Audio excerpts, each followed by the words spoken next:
안녕하세요. 김유갑의 경제부동산입니다. 더 좋은 방송을 하도록 구독, 좋아요, 댓글 알림 부탁드립니다.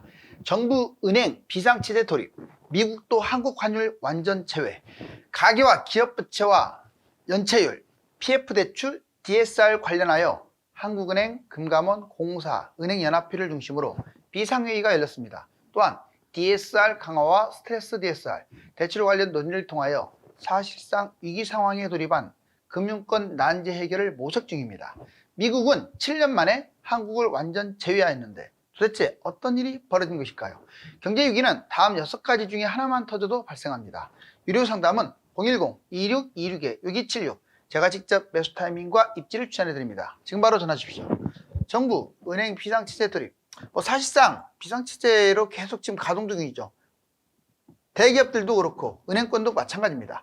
미국도 한국 환율 완전 제외. 자, 어떤 내용일까요? 자, 우리나라가 좀 비상했으면 좋겠는데 지금은 점점 어둠 속으로 추락하는 모습. 자, 정부 비상체제, 국가 금융권, PF 신설, 이 세 가지로 한번 정리를 해볼게요. 정부도 비상체제, 위기 대응 조직을 속속 신설하고 있다. 그렇죠. 어떤 상황에 맞는 조직은 필연적입니다. 정부 비상체제, 국가 비상체제, 금융권 합동회의, 부동산 PF 부실, 바로 이 부분에 대해서 이제 정부가 아주 최일선에 나서고 있는데, 먼저 국가 비상체제. 한국 장기간 지금 저성장, 무역수지 적자, 지금 흑자로 좀 돌아섰다지만 연간으로 지금 적자고 흑자폭도 너무 적어요. 한마디로 경제 쇼크 상황입니다. 미금리, 달러, 유가하고 물가, 전쟁, 이 네 가지 상황에 대해서 수시 점검. 그리고 기업의 68%가 사실상 비상경영을 하고 있거든요. 즉 스태그플레이션 공포, S공포하고 경기 침체, 그리고 부채가 많은데 부채 상환에 대한 부분들, 바로 이 세 가지에 대해서 국가적으로 지금 비상치대에 놓인 상황이고 그것을 운운하고 있어요. 금융권 합동회의. 근데 이제 금융권에서는 정부 관계부처, 가계, 기업대출 해소 방안, 이제 구체적으로 가계하고 기업대출이 지금 세계 1위, 3위 각각 너무 많지 않습니까? 금융위원회, 기업대출, GDP 외환위기를 상회하고 있다. 자기들끼리 이렇게 모이는 자리에서도 이런 얘기를 하고 있어요. 외환위기, 여러분들 IMF 때를 상회한다는 것은요, GDP 대비 아주 심각한 거거든요. 그리고 이번에 터지게 되면 IMF 때보다 10배는 터질 것이다. 외환위기보다 더 클 것이다. 이런 얘기들이 정부 관계자들 입에서 나온다는 것은 그만큼 지금 상황이 녹록지 않다는 거죠. 기준금리 인상, 자, 대외 불확실성, 물가 상승. 지금 이 두 가지, 만약에 해외가 계속 이렇게 불확실성이 지속되고 물가가 떨어지지 않고 지금 올라가고 있잖아요. 소비자 물가가. 그렇다면 우리나라도 기준금리를 인상할 수밖에 없다. 이 얘기입니다. 자, 부동산 PF 부실에 대해서 특히 언급을 했어요. 자, 부동산 PF, 초고금리, 건설사 부도, 은행 파산, 이게 이금융권하고 건설사 부도가 세트로 움직이고 있죠. PF 대출 철저하게 감사와 또는 상황 진단을 통해서 이 문제를 해결하겠다. 예를 들자면 저축은행, 증권사, 여신사, 이금융권이 아주 심각한 상황이에요. 고금리 비상, 지금 미국이 금리를 올리면서 계속 우리나라가 미국 금리를 따라가고 있죠. 그렇게 되면 부실은행들이 생깁니다. 그거에 대한 대응, 그리고 금융위기로 확대되겠죠. 잘못하면 그걸 예방한다. 전반적으로 정부가 지금 비상체제에 들어갔다는 것은 뭐 콕 집어서 이거 하나다라고 말씀드릴 수는 없지만, 자, 기업과 은행, 이 모든 곳들이 건설사 포함해가지고 지금 아주 힘겨운 상황에 놓여 있다. 자, 그러면 근거자를 보자고요. 4대 은행과 지방은행도 부실이 심각. 4대 금융그룹, 회수불능 대출만 2조. 여러분들 2조가 작은 돈이나요? 돈을 받지 못한 대출만 2조. 전체 빚은 4조. 기본 빚이 4조예요. 좀 위험한 빚이. 4대 금융그룹, 추정손실 여신 추이 보았더니 KB, 하나, 우리신한, 어때? 해마다 갈수록 늘어나고 있죠.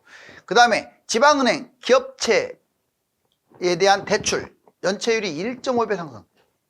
지금 이 금융권 다음으로 위험한 것들은 지방은행입니다.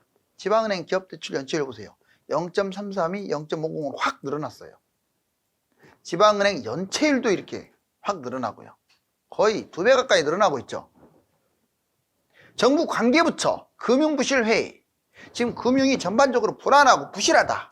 그럼 구체적으로 자 연체율 뛰고 신용위험 커지는데 이금융권 가계대출 감소폭 축소. 자 한번 정부 관계부처 금융회의에서 주로 DSR 강화, 스트레스 DSR, 장기대출 이게 현실적으로 이번에 논의가 됐습니다. 그 상황을 한번 보자고요. 먼저 DSR 강화. 합동회의 때 한은, 금감원, 공사 그다음에 은행연합회 해당 부서는 다 모였죠. 기관들이. 자, DSR 강화. 전세자금, 이거 지금 이제 전세자금하고 중도금. 그다음에 여러분들 이주비 이런 거 있죠. 정책 모기지. 바로 이런 부분에 대해서 DSR 강화 지금 왜냐하면 너무 지금 가계대출이 심각한 상황이라서 집중 점검 40년, 50년 만기 50년은 사실상 폐지됐는데 이거 점검하고 주담대, 주택담보대출, 그다음에 모기지 이 부분에 대해서도 이번에 DSR 강화를 집중 논의할 예정이에요. 그리고 스트레스 DSR이라고 있어요. 스트레스 DSR은 1년 정도 대략 1% 이상의 금리가 올라갔다고 상승했다고 가정을 하고 거기에 해당되는 리스크가 어떻게 나타나느냐를 따지는 게 스트레스 DSR이에요. 이제 금리가 더 올라갔다고 치면은 그거에 대해서 어떤 문제점이 돌출될 거 아닙니까? 그거를 미리 차단하겠다. 변동 스트레스 DSR 약 80%. 연체, 소비 감소. 지금 우리나라가 변동 DSR이 많아요. 그래서 이제 이 부분에 대해서 변동 스트레스 DSR을 한번 점검을 했더니 더 연체가 확대가 되고 소비는 계속 감소되고 악순환이 지속된다 이런 결론이 나온 거죠. 12월 또다시 세부 방안이 나올 겁니다. 사실상 이 말은 대출 규제 억제를 하겠다. 다만 꼭 필요한 것은 돈을 풀지만 얼마 전에 모기지론처럼 그냥 무작정 특례 보금자리처럼 무작정 풀지는 않겠다 라는 방침이에요. 장기 대출도 장기 고정금리 모기지 대출 상품으로 확대하겠다. 우리나라가 단기가 좀 많아요. 그래서 그것도 변동금리가 너무 많아요. 그래서 장기 고정금리 모기지 대출 상품으로 확대하는 체질을 개선하는. 자, 두 번째 고정금리 대출 상품 5년간 적용 혼합금리죠. 사실상 미국 장기 고정금리. 왜 미국이 저렇게 금리가 높은데도 버틸까? 그것은 이 사람들이 장기 고정금리가 이미 체질화 됐어요.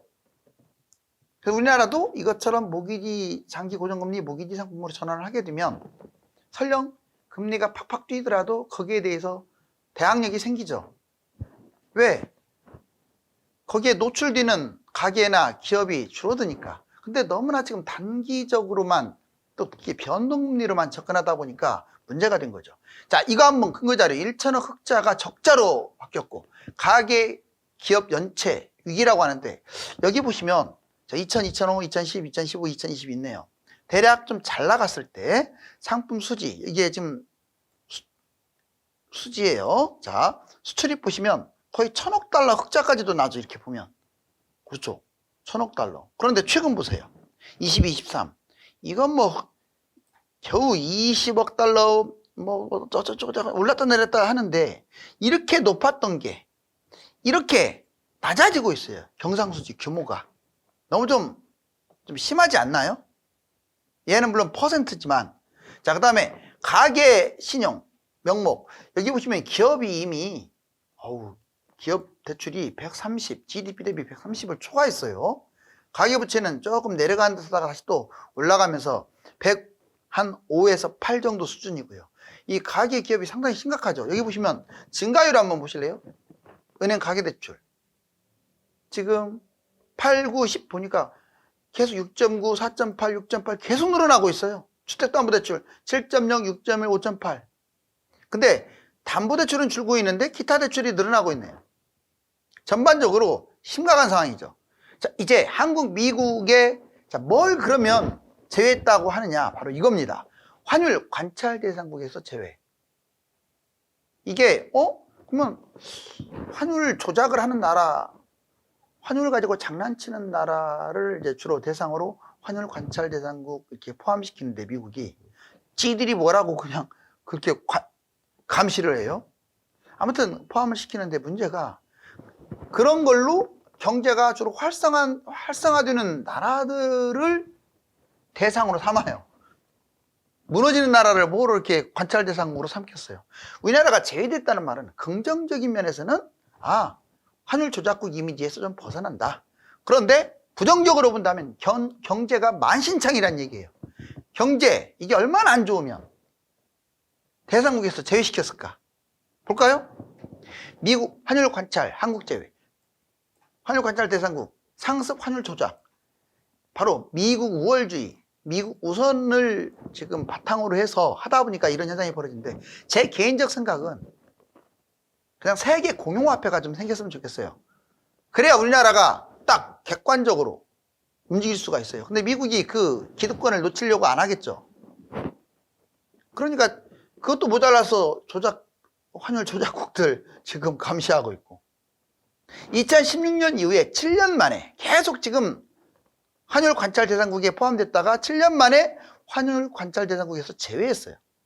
자, 일단 조건이 필요합니다. 이 환율 관찰국에 들어가려면 150억 달러 이상 흑자를 내야 하고 GDP 대비 3% 이상의 흑자를 내야 하고 GDP 2% 이상의 달러를 매수한 국가를 환율 관찰국에 포함시키는데 지금 우리나라가 150억 달러 이번에 처음으로 흑자 낸 것은 맞지만 나머지는 조건을 채우지 못했죠. 즉 경제가 지금 좋지 않다 이거죠. 자, 경제 심각. 그만큼 경제가 심각하다는 얘기예요. 제외시켰다는 것은. 2013년 상반기 무역이 208개국 중에서 200위. 그리고 적자입니다. 상반기 때. 좀 208개국에서 200위 좀 심각하지 않나요? 우리나라가 지금 뭐 먹고 사나요? 수출입을 근간으로 먹고 사는 나라가 이 모양 이 꼴.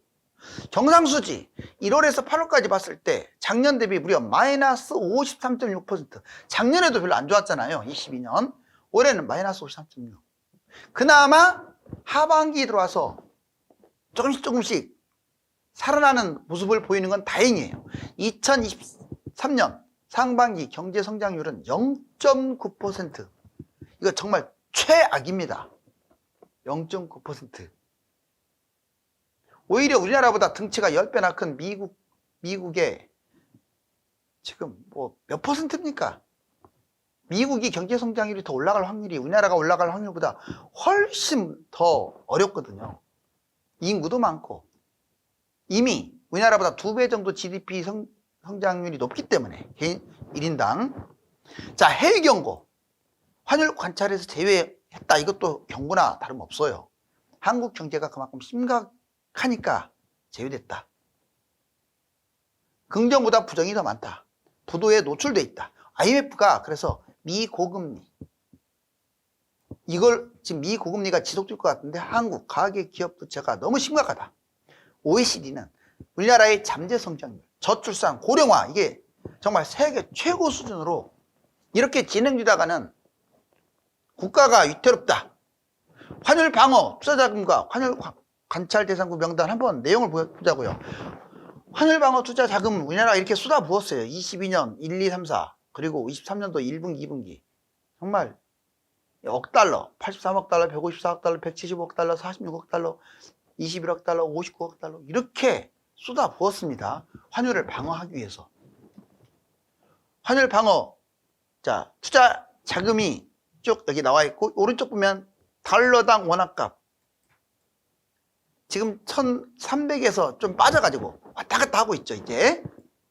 그래도 아직은 목표치인 1200까지 내려오지는 않고 있어요. 여기 보시면 여러 나라들이 있습니다.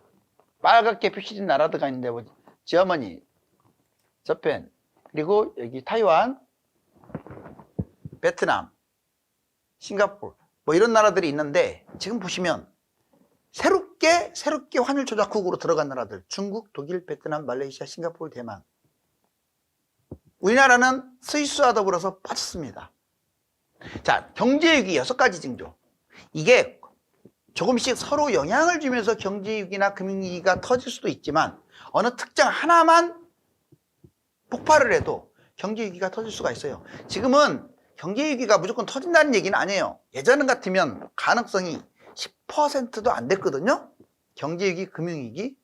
뭐 그걸 수치화한다는 게 조금 쉽지는 않지만 확률적으로 따졌을 때 지금은 그 10% 이내였던 경제위기 확률이 20% 이상으로 올라가고 있다는 게 문제죠. 자, 여기 보시면 해외 경제 불안, 고금리, 장기 침체 이게 지속되면요 경제위기 터져요. 그 다음 미국이 계속 내년에도 고금리를 고집하고 장기화 시켜버리면 특히 우리나라 같은 경우 스태그플레이션, 고물가, 저성장 이거에 늪에 빠져서 일본처럼 잃어버린 10년이 될지 30년이 될지 끝장날 수도 있어요. 세 번째, 금융 문제가 폭발. 특히 우리나라 같은 경우 자 PF, 가계, 기업부채 이거하고 연체율 이게 심각하죠. 네 번째, 주요 국가 중에 어느 하나라도 경제위기 터지면 연달아 터집니다. 자, 미국, 유럽, 중국, 그 다음에 외국 자본 유출 이것도 문제예요. 그러면 예전에 외환위기가 터진 거잖아요. 이것 때문에. 자, 외국인의 주식, 채권 지금 미친 듯이 계속 팔고 있는데 외국인들 이게 계속 셀코리아 이런 식으로 떠나가고 있게 되면 문제가 되겠죠. 마지막으로 우리나라가 경제위기 터진다면 부동산이 화근이 될 가능성이 커요. 부동산 거품 이게 폭발하는 거죠. 즉 가계부채 플러스 집값 거품이 동시에 만나가지고 터지는 거죠. 경제위기 6가지 요인들. 자, 9월 이후 청약 경쟁률과 거래량 급감, 서울 아파트 청약 경쟁률이 낮아지다가 119대 1까지 7, 8월이 여름이 정점이었습니다. 그러다가 9월 달에 24.87, 10월 달 31.43, 확 줄었죠. 거의 40%, 50% 이상 확 줄어버렸습니다. 서울 월간 아파트 거래량도 보시면 1월부터 쭉 거래량이 늘어나요. 서울이 3,000건 이렇게. 그리고 대략 9월 달에 3,856건으로 가장 꼭지를 찍고 10월 3,361로 확 줄어들고 자, 갈수록 이제 줄어드는 물론 아직 다 이제 10월 달은 다 모든 게 나와 있지는 않아요. 1,711건. 제 생각은 2,500에서 3,000건으로 줄어들 것 같아요. 다시 2,000대로. 부동산 PF발 금융 불안, 눈덩이처럼 불어나는 부동산 PF 대출, 경제위기의 뇌관. 우리나라가 경제위기가 터진다면 바로 이게 가장 문제예요. 부동산 PF 대출. 부동산 PF 대출 심각한 상황. 부동산 PF 연체가 131.6조입니다. 연체율이 2.10. 여러분들 1%만 넘어도 연체율이 엄청난 거거든요. 증권사는 무려 17%, 저축은행 4.07, 여신 4.2, PF 익스포저 130조인데 정부가 투입할 수 있는 금액은 30조밖에 안 돼요. 어디가 펑크 날지 모릅니다. 정부 대책, PF 축소, 은폐. 물론 이것은 이제 불안 심리를 잠재우기 위한 것도 있겠죠. 축소하고 은폐한 부분도 지금 느껴지고 있어요. 고금리 시에 PF가 가장 위험합니다. 예를 들어서 레고랜드 사태. 한번 레고랜드가 터져버리니까 돈을 안 빌려줘 버리잖아요, 은행에서. 그러면 대기업, 중소기업, 특히 건설사들은 부도나버립니다. 금융당국 PF 관련 수치 자료를 은닉한다는 말은 그만큼 심각하다. 자, PF 조정위원이라는 걸 설치했죠. 옛날에 여러분들 저축은행 사태가 터질 때도 이게 생겼었어요. 그만큼 지금 안 좋다는 거죠. 대출 상담 하루에 폭증하고 있답니다. 왜? 건설사들 돈줄이 마르다 보니까 부도 안 날려고 길을 쓰는 거죠. 특히 하청업체의 문제점도 심각하고. 자, 부동산 PF 위기 확산 시행사 10%. 이 돈만 갖고 짓는 거예요. 말이 안 되잖아요. 건설사는 그냥 따라가요. 그러니까 손도 안 대고 코 푸는 형태. 시행사, 건설사. 은행이라도 좀 안 해야 하는데 이렇게밖에 돈이 없음에도 불구하고 한 방에 대박을 노릴 수 있는 이자가 세니까 브리징 같은 경우 뛰어드는 거예요. 설마 부도 나겠어 하면서. 증권과 저축은행, PF발 금융위기는 최고조에 치달았어요. 오죽하면 청담동 호텔 땅 새마을금고한테 넘기려고 했는데 퇴짜, 지방 미분양이 많아서 시한폭탄. 여기 보면 금융권 업권별 PF 연체율. 자, 증권사 15.88, 아까 17%까지 갔죠. 저축 여신 4%대. 그 다음에 정부 정책 무기지 하는 기준금리 동결, 가계부채 늘어났다. 여기 보시면 계속 은행 가계대출 증감 추이, 쉽게 가라앉지 않고 오히려 늘어나고 있어요. 종합대출은.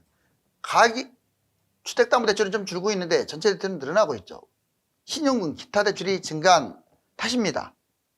자, 이거 얼마 전에 올 상반기 때 미국을 비롯한 유럽의 은행들이 붕괴된 모습인데 이런 일이 발생하게 되면 큰일이 나겠죠. 우리나라가 다시 경제 성장에 활력을 되찾고 수출입과 내수 모두 빠르게 호전되었으면 좋겠습니다. 위기와 번영은 한 끗 차이입니다. 감사합니다.